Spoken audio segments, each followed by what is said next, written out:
tulo ka Mali ana dɛmɛ jɛkulu no o ye irisiw ka wolomasiri tabaw ye n'o ye Africa Corps maaw ye fala ye wulikajɔ ni ɲinini senfɛ sa dugukolo ko hukumu kɔnɔna Mali fantan naani bɛɛ lajɛlen fɛ sibiri tɛmɛnen utukalo tile fɔlɔ k'u ka ɲininiw taara bɔ Bamacɔlen du wale kɛbaa ka sandarekaw fɛ yen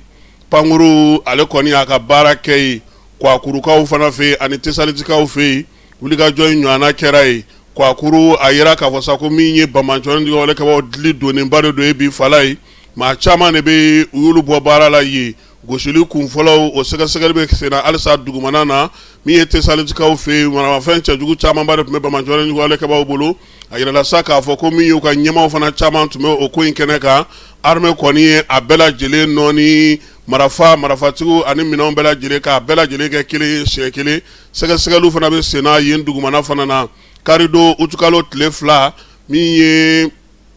wolomasiri tabaw ye u ye jɛkulu wɛrɛ fana ye tuguni olu kun faralen don ɲɔgɔn kan ka t'u dogo yiritu dɔ kɔrɔla la kɛrɛnkɛrɛnnenya la nin bɛɛ lajɛlen Tesaliti marabolo kɔnɔna ye wulikajɔ kɛra k'olu fana bɔ baara la Pankuru kɔni ye wulikajɔ caman ni gosili caman kɛ laɲini tun ye mun ye k'o bɛɛ lajɛlen sabatira Jean-Élisée Dawu a ka bataki kɔnɔna na fana a y'a yira sa ko kununko min ye Moti marabolo kɔnɔna na farafinna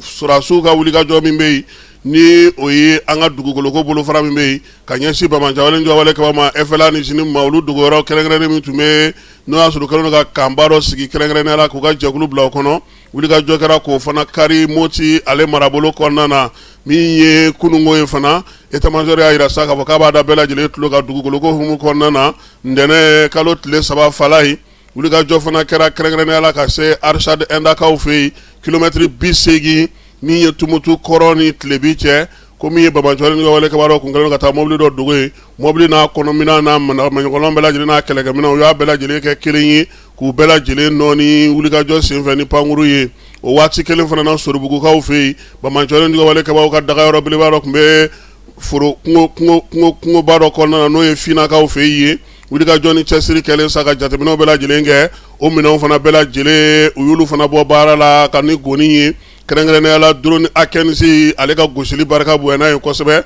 dugumacɛw k'olu bɛ baara la yaasa ka se ka sɛgɛsɛgɛli tɔ kɛ Élisée Jean Dawu ko sa ko a b'a yira bɛɛ la ko min ye wolomasiri tabaw ka wulikajɔ ni cɛsiri min ma fara a kan foyi tɛ bɔ a la su ani tile Mali marabolo bɛɛ lajɛlen fɛ k'a ɲini dugudenw fɛ sa u ka to u ka hakilisigi ni basigi kɔnɔna na wolomasiri tabaw k'u senkɔrɔma dondon ni baaraw olu kɛ min ye armée ale ka wulikajɔ n'a ka cɛsiriw olu na to sera Mali marabolo fantan naani bɛɛ lajɛlen na o hukumu kelen de kɔnɔna fala ye armée kunu na siniko ale ye taji dɔw ta sa tajiw n'o olu kɔni kun kan ka taa Mali marabolo damadɔ la a fɔlɔ u y'u jɔyɔrɔ min o kɛra Joyila ye i b'a dɔn ni sera Fana Joyila sirafara bɛ fala ye kilomɛtiri 40 a bɛɛ lajɛlen gudɔrɔn fo Joyila dugu kɔnɔ u taara ni taji ye yen u bɔra yen k'u kunna min ye Segu kan Segu fana kɔnɔna na sa u taara ni taji fana ye kununko n'o ye ntɛnɛn ye utukalo tile 3 baara in sa ko wolomasiri tabaw ni DGCC maaw b'o baara kɛ Mali marabolo caman na yaasa min ye taji ko a bɛ se ka sigi sen kan cogo min na armée ale ka kunnafoni nin ye ani DGCC polisilaka minnu sigilen don Dibolikaw fɛ yen wulikajɔ min sigira sen kan Tapa Uri Demba Jalo bolo ni o ye Kayi polisi directeur régional fala ye n'a tɔgɔ ye ko Kokajɛ k'a bɛ ka nɔbɔ koyi Kokajɛ in Dibolikaw fɛ yen Diboli commissaire n'o o ye commissaire de police Ibrahima N Keita ye ale siganama dɔ fila kɔni i bolo cari olu ka fala ye ninnu ta kun ye mun ye filaw olu ka den mandenw suyɛni n'o ye misi ye fala ye misi 7 k'u y'o de ta caw ka tunu n'o ye a tigi fana m'a bila dagirindala koyi ale ka misi tunna yɔrɔ min a wulila ka na damakasi kɛ min ye sori n'a ka maaw ye Diboli polisiso k'a ɲɛfɔ olu ye o la sa wulikajɔ ni cɛsiri kɔni de kɛra sa sabula waleya in kɛra juillet kalo tile 31 san 2026 nka sɛgɛsɛgɛli ani dugudenw ka dɛmɛ yaasa ka se ka kibaruya sanuman ni wolomasiri tabaw bɛɛ lajɛlen ma ani polisilakaw ma fala ye siganama fila in tɛgɛ taara da olu kan misi suyɛnen ninnu taara ye maa minnu ye nin baara in kɛ sa n'o ye AC san 40 DB san 53